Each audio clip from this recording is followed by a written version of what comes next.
Good morning. কেমন আছো তোমরা সবাই? আশা করছি সবাই ভালো আছো, আমিও ভালো আছি। ভালো আছি মানে আমি আগের ব্লগেই বললাম শারীরিকভাবে সুস্থ থাকার কথা আমি বলেছি, মনোগতভাবে অনেকেই সুস্থ নেই, আমারও মন ভালো নেই, কিন্তু কিছু করার নেই, সমস্ত কিছু নিয়েই এগোতে হবে, তার নামই জীবন। কিন্তু এই যে বললাম লড়াই চলবে, চালিয়ে যেতেই হবে, কিন্তু ঠিক তেমনভাবে কাজগুলোও করতে হবে, তাই তো। আর আজ হচ্ছে রাখি পূর্ণিমা, শুভ রাখি বন্ধন উৎসব। আমি শুভই বলবো, কারণ এটা বলে মানে এরম বলবো না যে মানে কি বলবো যে সমস্ত ছেলেদেরকে আমি খারাপ করতে চাই না। অনেকেই আছে ভীষণ ভালো, সত্যি যাকে মানে তার বোন, দিদি, বন্ধু, অফিস কালিগ সমস্ত জায়গায় তারা সত্যি খুব ভালো হয়। তো সেই হিসেবে আমি সবাইকে খারাপ করে এটা বলবো না যে না মানে এটা শুভ নয় বা এরম এরম পালন করার কিছু ব্যাপার নয়, সেটা নয়, শুভই বলবো। আমি অফিস যাচ্ছি, অফিসের রাখি আমরা গত বছরও সেলিব্রেট করেছিলাম, এবছরও করবো। একটাই মন খারাপ, আমরা গত বছর আমাদের স্যারকে পেয়েছিলাম, এবছর উনি আর আমাদের মধ্যে নেই, সেটা খুবই মন খারাপ, মানে খুবই। তার কারণ তাও আমি বলবো যে আমি একটা বছর ওনাকে পেয়েছি, এটাই আমার কাছে অনেকটা সৌভাগ্যের ব্যাপার যে আমি জানতে পেরেছি উনি কেমন, খুবই ভালো মানুষ। এই বছর ওনাকে পাবো না, বাকি সব দাদাদেরকে রাখি পরাবো। তো রাখিটাকে নিয়ে নিয়েছি, আমিও রেডি হয়ে গেছি, এবার বেরোবো। তো চলো আর বকবক না করে দিনটাকে শুরু করি। আশা করছি ব্লগটা ভালো লাগবে, দিনটা ভালো যাবে। তো চলো আজকের দিনটাকে শুরু করি।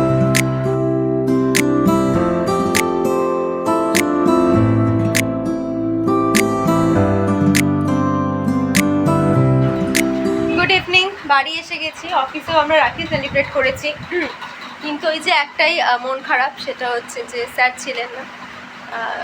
স্যারকে ভীষণভাবে আজ মিস করেছি, কারণ গত বছর আমরা ভীষণ আনন্দ করেছিলাম, এই বছর সেটা করতে পারলাম না। তো বাকি সব দাদাদের রাখি পরিয়েছি, কিন্তু বাকির আমরা এই বছরের ভিডিও করতে পারিনি বা করিও নি। তার কারণ হচ্ছে আমাদের অডিট শুরু হয়ে গেছে, তো কাজ হচ্ছিলো, তো আমি চাইনি ওখানে ওরমভাবে ডিস্টার্ব করতে কোনোভাবেই, তো সেই জন্য করিনি। মুখটা পুরো আমার সাদা ভূত লাগছে, পুরো সাদা। বাবা লোকে তো মুখ সাদাই করতে চায় না, আমি চাই না, আমি এরম সাদা নয়, আমি চাইও না। আয় এদিকে আয় তো দেখি তোর মুখটা কেমন দেখায়। আমার দুই ভাই এসে গেছে, বাপ্পার বুম্বা। বুম্বাকে দেখে আমি ভয় পেয়ে গেছি, বুম্বা রীতিমতো ফর্সা ছিল। বুম্বার 1 মিনিট স্বাধীনতা দিবসে এত ঘুড়ি উড়িয়েছে, তারপরে এই অবস্থা হয়ে গেছে, এখানে সাদা লাগছে কিন্তু এইরকম না, মানে ওর ভয়ঙ্কর অবস্থা। খেলে খেলে সাঁতার করে করে ওদের সাঁতারের জন্য এরকম হয়ে গেছে। সাঁতার শিখিস না? আবার গঙ্গায় গিয়ে সাঁতার শেখে।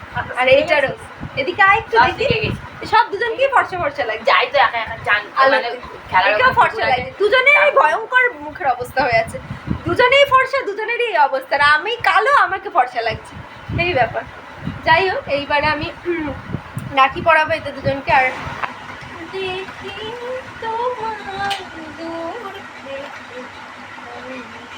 এই যে ভদ্র মহোদয়রা, ভাইরা, এখনো দুটো ভাই এসছে, এখনো দুটো ভাই আসবে, পরে আরো কখন আসবে অনেক জানি ভাই না। আছে আমার, কিন্তু বেশিরভাগ সবাই ছোট, সব 5 বছরের নিচে, ওই জন্য এখন ছোট, তো ওই জন্য আর কাউকে বলা হয়নি সেইভাবে। আর এই যে দিদি রাখি খুলতে ব্যস্ত। আচ্ছা, আমি একটা কথা বলি আমার ভাইদের উদ্দেশ্যে, সেটা হচ্ছে আমার দুই ভাই খুবই ভালো, দুই ভাই বলে না, আমার সবকটা ভাই খুব ভালো, এরা দুজন একটু বেশি ভালো, এ তো বেশি। এইটা হচ্ছে যেখানেই আমায় দেখবে আগে প্রথম প্রশ্ন, কোথায় যাচ্ছ, কেন যাচ্ছ, কিসের জন্য যাচ্ছ, ঠিক আছে? তো আমার একটাই কথা, সেটা হচ্ছে আমি করতে করতেই বলি, রাখি পড়িয়ে ভেবেছিলাম বলবো, সেটা হচ্ছে যে অবশ্যই পড়াশোনা করো, করে খুব ভালো চাকরি করো, কিন্তু তার আগে হচ্ছে খুব ভালো মানুষ হও, কারণ এখন ভালো মানুষই হওয়াটা খুব বাজে ব্যাপার, মানে হচ্ছে না কেউ। সবার আগে একটা ভালো মানুষ হতে হবে, একটু কম চাকরি, মানে চাকরি খুব ভালো না করলেও চলবে, কিন্তু একটা ভালো মানুষ আগে হতেই হবে দুজনকে, তাই তো? মেয়েদের দেখলে হিড়িক দেবে না?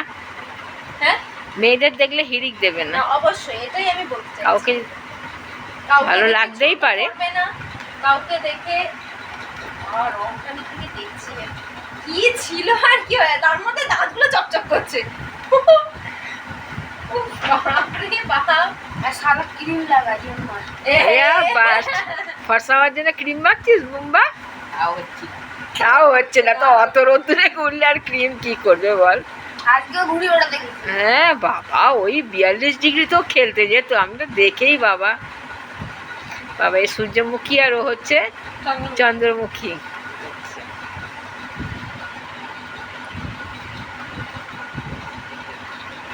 আমি তো ফোন করে নাম ভুলে গেছি, আমি এদের দুজনের নাম খুব বলতে পারি। থ্যাংক ইউ, চল একসাথে একটুখানি খাই চকলেট। আমাদেরকে করো ক্যামেরাটা, আমার মা যে ক্যামেরাম্যান মা হাই তুলে যাচ্ছে, হচ্ছে আমার এক দাদার সাথে আলাপ করাবো। অনেক দিন ধরে ইচ্ছা আছে আলাপ করানো হয়নি। থ্যাংক ইউ, আজকে আমি করাবো। আমার খুব পছন্দের এক দাদা, পাতানো দাদা, কিন্তু খুবই পছন্দের, খুবই প্রিয় একজন দাদা আমার, তার সাথে আমি আলাপ করবো।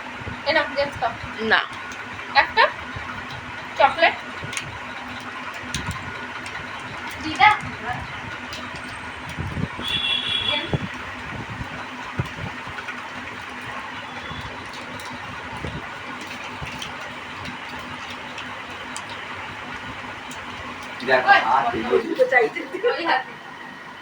এই হাতে পড়তে হয়।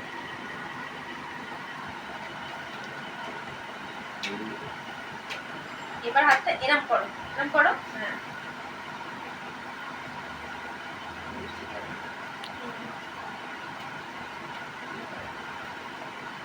কালকে কোথায় গেছিলিস গুবলাই তুই?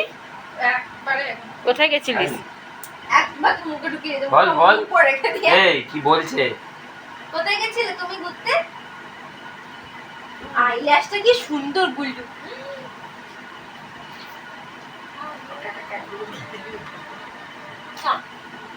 আমি না, তুই কোথায় গেলি? ওর পরে ওইটাই আমি গালে গাল ঠেকাবে। না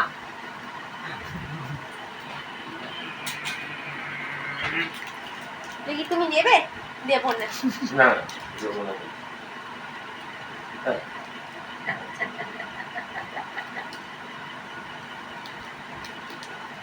তো দুটোই নিয়ে নিবি? একটা আমায় দে। আচ্ছা এটাও তুমি নাও। এইটা নেব? দুটোই আমার। এবার বাবা দাদাটা তুমি পরে। তো বাবা তুমি তো চুপচাপ কেন? রাহুলকে বলে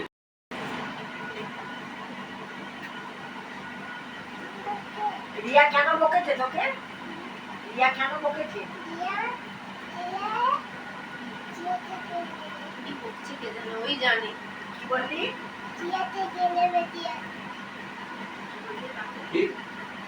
কি পক্ষে ওই জানে। ওর মা ওর মায়ের ভাষা বলতে পারে, আমি বুঝতে পারি না। ওটা কি বললো? রিয়া রিয়া বলে আর কি বললো? ওর ভাষা ওই সামনে খেয়ে নেবো তোমাকে আমি। খেয়ে নেবো সামনে।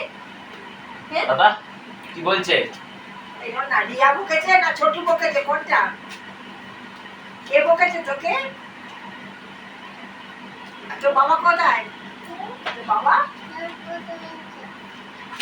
গাড়ি চালাচ্ছে? ঘরে চলে গেছে। কি করছে তোর বাবা? গাড়ি চলে গেছে। আর তুই কার সাথে যাবি ঘরে? তুই ঘরে চলে যেতে পারবি একা?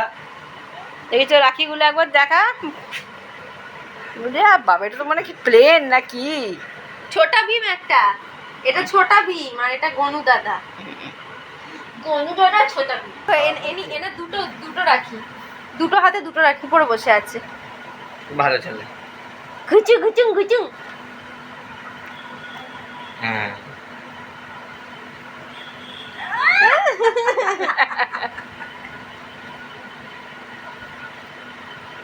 এই এই আবার না দিচ্ছে। আচ্ছা এখন এটা হচ্ছে সময়, আর 10 মিনিট পিছনে চলে যাও। সেই সময় এসছেন আমার দাদা রাখি পড়তেই যে। একটু তোমার পরিচয়টা, বাবা একটু ঠিক হয়ে থাকো তুমি। কি ভয়ঙ্কর ভাবে বাবা শুয়ে আছে। আমিও পারলের মধ্যে শুয়ে থাকি, লজ্জায় শুতে পারছি না, শুয়ে পড়ছি। হ্যাঁ তোমার একটু পরিচয় দাও। আমার তো পরিচয় নেই রে। তুই আমার পরিচয় তুই দে আমার। আচ্ছা আমি পরিচয় তাহলে দিই। সেটা হচ্ছে শক্তিকদা, হচ্ছে মানে দাদার নাম হচ্ছে শক্তিকদা আমার বললাম না পাতানো দাদা। যখন আমরা সৃজনীতে একসাথে ছিলাম, আমি নাচে ছিলাম, আর শক্তিকদা এসেছিল মানে যখন এলো পুরো আমার এরকমই এরা মনে হচ্ছিল একটা খেঁচো একজন এসছে, কোনো কথা মানে একদম রাগী মার্কা খেঁচো একজন। হ্যাঁ, তো গানে বসেছে, এবার আমার তো গানের নয়, আমি নাচের, কিন্তু আমাকে বনি কাকিমা ডেকেছিল যে তুই আয় গানগুলো একবার শুনবি, কারণ নেক্সট দিন আমাদের নাচগুলো তুলতে হবে। তো আমি বসেছি, চৌপ্তিকদার চোখগুলো বেশ বড় বড়, আমি বড় বড় চোখ করে তাকিয়ে আছে চারিদিকে, কোনো কথা বলে না, চুপচাপ। হ্যাঁ, এইবারে আমি গান শুনছি, আমাদের গানটা ছিল আথা স্বাগতম। এবার গানটা শুরু হলো, তারপরে সৌপ্তিকদা বাজালো, ব্যাস আমি পুরো ফ্যান হয়ে গেছিলাম সৌপ্তিকদার। এই কথাটা আমার মা গত বছর ফাঁস করেছিল সৌপ্তিকদার কাছে, এতদিন সৌপ্তিকদা জানতো না যে আমি সৌপ্তিকদার ফ্যান ছিলাম তখন। তারপরে আমি তখনও কথা বললাম না, মাকে এসে বললাম যে দাদাটা কি ভালো আওয়াজ বাজায়। এবার আমরা রেকর্ড করে এনেছিলাম গানগুলো সবকটাই, যাতে রোজ তো আর গানের আসর বসবে না, তো রেকর্ডিং বাজিয়ে আমরা প্র্যাকটিস করব। তো তারপরে ধীরে ধীরে মানে কিছু একটা গান, মানে এমনি গানের কথা হয়েছিল, তো এমনি গান হচ্ছে তো আমি একটা গান গেছিলাম, তো সৌপ্তিকদা বলে বা তুই তো ভালোই গাস। আমি একদমই ভালো গাই না, কিন্তু মানে না গো, আমি একদম ভালো গাই না, কিন্তু তখন সৌপ্তিকদা বলেছিল আমাকে যে ভালোই গাস, এই যে তোর তাল গান খুব ভালো আছে, কারণ আমি কোথাও কোনো একটা এমন গান গেয়েছিলাম যাতে একটু খটোমটো তালে, সেটা। সেই থেকে 2018 থেকে এখন 2024, আর আমি এটা বলতে মানে বাধ্য হব, সেটা হচ্ছে আমার নিজেরও দাদা আছে, নিজেরও ভাই আছে, যে বসে আছে। সৌপ্তিকদার মতো ডেডিকেটেড দাদা আমার কিন্তু কেউ নেই। মানে এখন বললাম না 11টা বাজতে যায়, তখনই আমি রাখি পরবো, মানে আমি তখনই 2 বছর শুধু করোনার জন্য আসা হয়নি, 3 বছর করোনার জন্য আসতে, মানে 1 বছর তুমি ছিলে না এখানে, সেই শিয়ালদার ওখানে থাকতে, আমিও তখন ওই বিএফএসি থাকতাম, শিয়ালদা না আমার কলেজে আমি বসে ওই তো। হ্যাঁ, তো এই 3 বছর বাদ দিয়ে কোনো বছর সৌপ্তিকদা না রাখিতে কামাই করেছে, মানে আসা বন্ধ করেছে না, ভাই সে ভাইফোঁটা তো রাত্রি 10টা হলেও সৌপ্তিকদা রাত 10টায় আসেনি, দুপুর 1টা দুটো না, একবার সে মনে আছে আমি বলছি, যখন আমি সেই ফার্স্ট চাকরিটার সময়, আমি সারাদিন ছিলাম না, সেই তখন রাত্রির 10টার সময় সৌপ্তিকদা এসে, পরের দিন ছুটি ছিল। হ্যাঁ, দ্বিতীয়ের মধ্যে ঢুকে গেছে। এই হচ্ছে সৌপ্তিকদার পরিচয়। সৌপ্তিকদার দুর্দান্ত তবলা বাজায়। হ্যাঁ, সৌপ্তিকদা হচ্ছে ভবিষ্যতের ডাক্তার হয়ে গেছে, ডাক্তার তো হয়ে গেছে। এবারে চেম্বারে বসবে, তখন আমাদের ফ্রিতে চেক আপ দেবে ডক্টর শৌক্তিক মুখার্জি, তখন আমাদের ফ্রিতে চেক আপ দেয়, সেটা বড় কথা নয়। আর আমি নিজের ধান্দাতেই থাকি।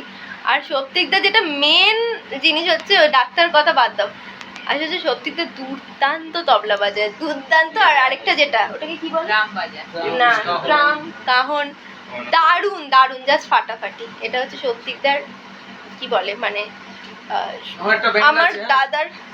বলো তোমার ব্যান্ডের নাম বলো। ব্যান্ডের নাম হচ্ছে ব্যান্ডেডস, ভালো লাগলে দেখো সবাই। ব্যান্ডেডস, BANDAIDS। তোমাদের কোনো ইউটিউব চ্যানেল আছে না? একটা আছি, ব্যান্ডেডস অফিশিয়াল বলে, ইনস্টাতে আছি, ফেসবুকে আছি। আমি লিংক দিয়ে দেবে সৌপ্তিকদা, আমি নিচে দিয়ে দেবো ডেসক্রিপশনে, তোমরা পেয়ে যাবে। আর মানে আমার কাছে আমার সাথে সৌপ্তিকদা যে এই যে আলাপ, এই যে দাদা বোনের সম্পর্ক, সেটা শুধুমাত্রই তবলা এবং ওইটার জন্য, নয়তো আমার লেগে মনে হচ্ছিল খেঁচো একটা ছেলে। আমি না না, এখন ওটা দেখতেই খেঁচো, এমনি হেভি ফাটাফাটি একদম। যাই হোক, আমি আর আমার হাতে খুব ব্যথা করছে, এবার আমি বন্ধ করি ক্যামেরাটা। আমি রাখিটাও পরে, এখন রাখি পরে নিয়ে 11টা বাজে, তারপরে খাওয়া দাওয়া করবো। তো চলো এবার এগোতে থাকি।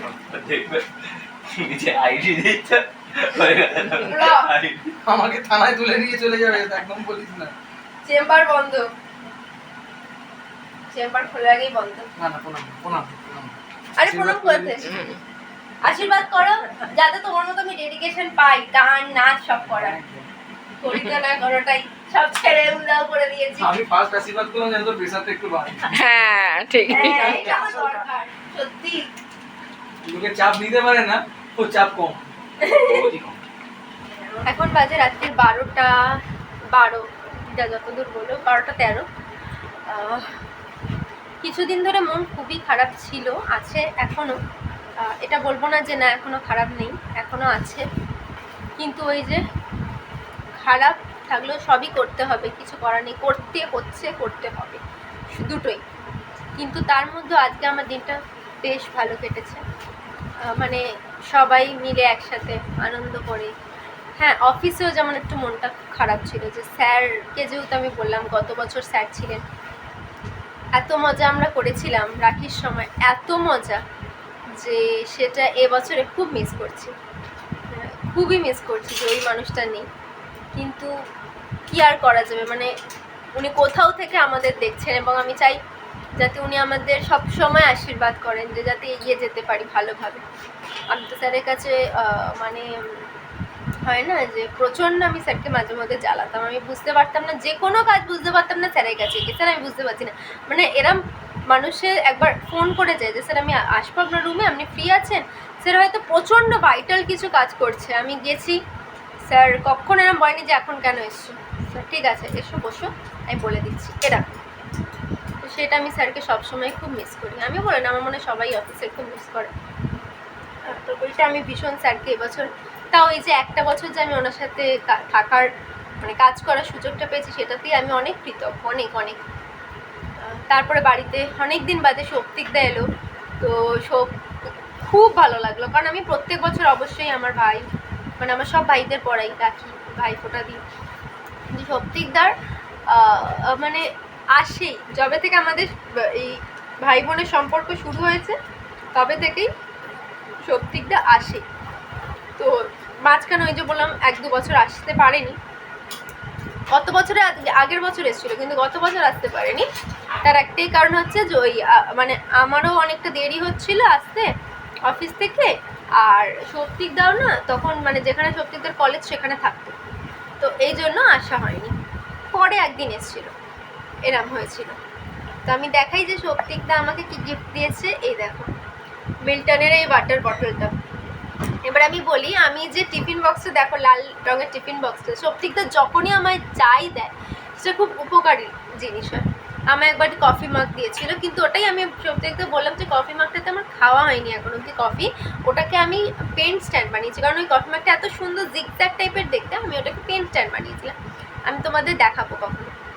তারপরে একটা ব্যাগ দিয়েছিল, পার্স খুব সুন্দর, খুব পাতলা ব্যাগ আছে, মানে পুরো ঝোলানো যায় কিন্তু খুব সুন্দর। তো সেটাতে আমি ঠাকুরের জন্য পুজো যখন করি তো ওইখানেই আমি ওই ব্যাগটা ইউজ করি। তারপরে যে ওই টিফিন বক্সটা দেখেছো সেই কবে কার ওটা, মানে ওর বয়স হয়ে গেছে অন্তত 3-4 বছর তো হবেই, তাই না বলো মা? তো ওই টিফিন বক্সেই আমি খাবার নিয়েছি, আজকে মা দেখালো সত্যি দেখ তোর সেই দেওয়া টিফিন বক্সটা। তো এইবারেও এই যে এটা আমি বলেছি যে পরের সপ্তাহ থেকে আমি এটা নিয়ে যাব, এই সপ্তাহে নিয়ে যাবো না, পরের সপ্তাহ থেকে আমি এই জলের বোতলটাই নিয়ে যাব। আবার আমার বাবা বলেছে যে খুব ভালো বোতল একদম নতুন, এটা রেখে দাও, এখনই নিয়ে যেতে হবে না, ভালো থাকুক। তো যাই হোক আজকের দিনটা ভালোই গেছে। আর ও আচ্ছা আমার মা আবার খুলে দিয়েছে দেখানোর জন্য, এই যে কালারটা খুব সুন্দর মিল্টনের। তো তুমি বলছি, তো যাই হোক খুবই ভালো কেটেছে, কিন্তু সব কাটানোর মধ্যেই, সব আনন্দর সমস্ত কিছুর মধ্যেই আমার মাথাটাই একটাই জিনিস আছে যে জাস্টিস ফর আরজি কর, এটা ভুললে কিন্তু চলবে না। আমি একটা মেয়ে হয়ে আরও একজনের মেয়ের সাথে যে অবস্থা হয়েছে সেটার তীব্র প্রতিবাদ করি, সেই জন্য আমিও চাই জাস্টিস ফর আরজি কর, এবং খুব তাড়াতাড়ি আশা করি যে কিছু একটা সুরাহা হবে। চলো আজকের ব্লগটা এখানেই শেষ করি, আশা করছি সবার ভালো লাগবে। ভালো লাগলে প্লিজ লাইক শেয়ার কমেন্ট আর সাবস্ক্রাইব করে পাশে থেকো, দেখতে থেকো সেটার সাথে সারাদিন। দেখা হবে আবার নতুন দিন নতুন একটা ব্লগের সাথে। আজকের মতো টাটা, গুড নাইট, শুভরাত্রি।